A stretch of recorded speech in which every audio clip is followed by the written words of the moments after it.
Hey, what's going on? 2cwik4u coming to you with my next video. Got a little review of the Losi Micro Rally 1/24th scale brushless ready to run car. This will probably be my only review you'll see me do because I feel a review needs to be on a new car, and we typically never buy a new car. Everything's used and has some kind of upgrade or another, whatever. But this is for this car, and I put probably 6 batteries through it or so, half a dozen battery packs. My son, who owns the car, he's put probably 15-20 packs through it or so. So I think I got enough run time and seen it go enough that I can give a pretty decent review on it. So I want to go over some pros and cons right off the bat. Pros on the car are the price for it is a pretty good deal. $150 ready to run, everything is included. For brushless power, $150, I think that's not a bad deal.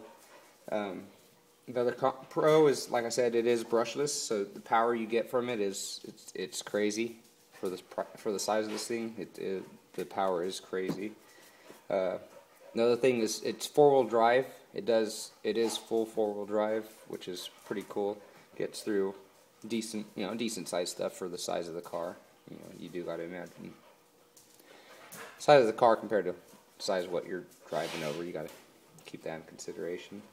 The battery life. This is a 4.8 volt NIM battery, just a 4-cell NIM battery, 220 milliamp. This thing, I timed it today. I ran the car earlier today, and I timed to see how long this battery would run. Me running the car basically non-stop. I got the little track in the backyard that I built on the sidewalk, on the cement pad I got back there.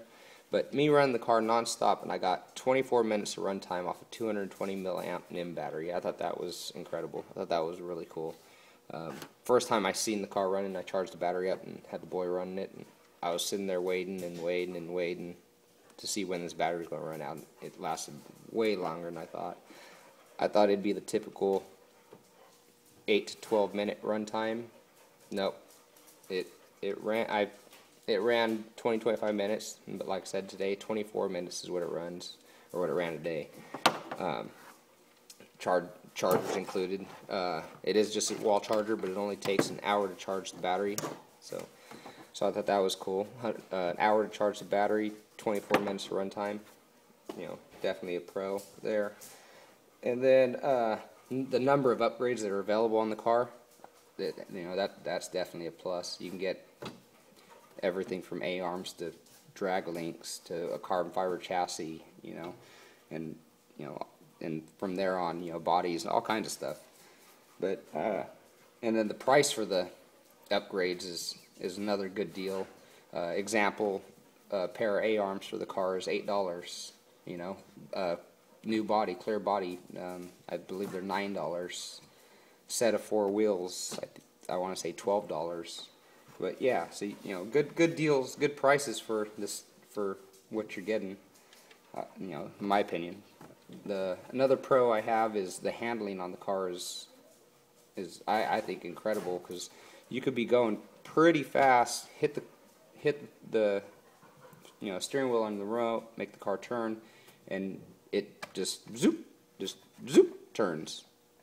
It no flipping rolling, just grips and turns. Pretty cool.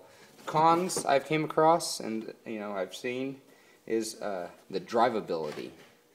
The handling is incredible, but driving it takes some skill. The throttle, you hit throttle too hard and it goes like that. I wouldn't even say you hit the throttle too hard, you just hit the throttle a little bit, it does that. It just starts spinning out. You definitely need throttle control when you're driving this car, let's say that. The throttle lag on the remote, it does have the Spectrum 2.4 technology, which is another pro on it. You can hook up any Spectrum radio onto it, bind it right to the car. I have a spare Spectrum radio. I'm going to bind to the car, see if it's the remote or the speed controller that has throttle lag. When you go between forward and reverse, it takes it a minute before realizes that that you're asking it to go in reverse and then back into forward again. It pauses a little. The turn radius for a car this small, I thought it'd turn a lot sharper. I mean, you could turn and step on the gas, and yeah, you could drift. You could spin it around. But as far as like just slow turning, it's a good 2-foot turn radius for a car this small. You think it would be something more along the 18-inch turn radius, even if that big of a turn radius. But my last con I've came across personally is tire wear. These back tires, like I've said, I put about half a dozen. Boys put a dozen and a half, let's say. So we probably put 2 dozen batteries through this thing. Yeah, I got the battery door off. It's sitting right here because I'm getting ready to charge the battery. But the tire wear, that's about 20 batteries wear, and the rear tires are starting to get flattened out smooth with the rubber underneath. Front tires still got tread, so I'm probably going to swap front to back just to get some even tire wear going. So I'll pop the top off. We'll take a look under here. Like I said, it is 2.4 gigahertz technology.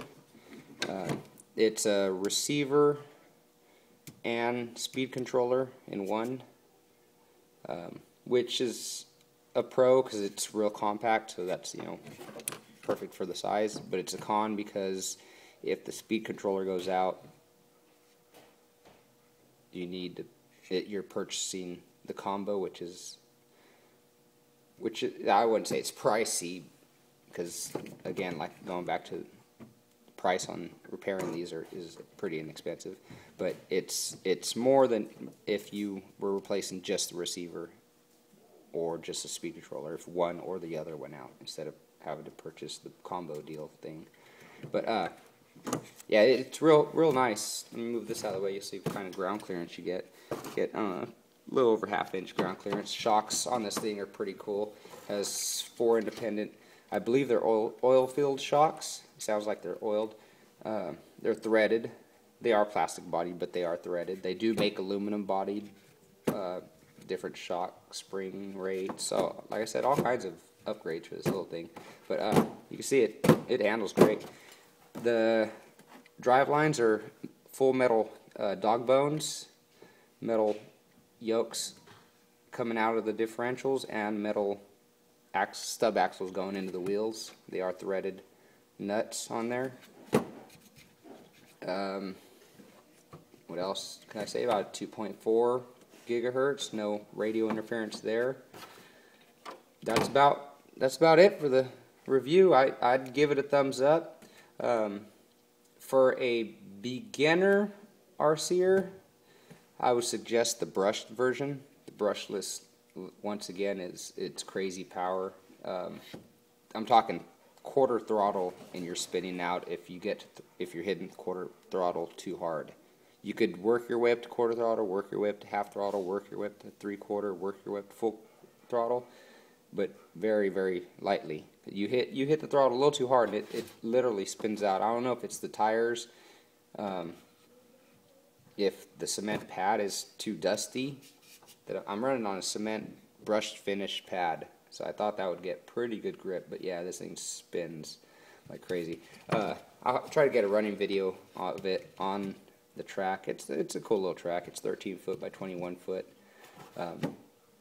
Some tube steel as guardrails. But yeah, that's my review on the Losi Micro Mini Rally Car, brushless edition. Thumbs up for sure. If you like the review, give me a thumbs up. More videos to come. Like I said, this will probably be my only review video because I don't really do too many. So I'll talk to you later. Peace.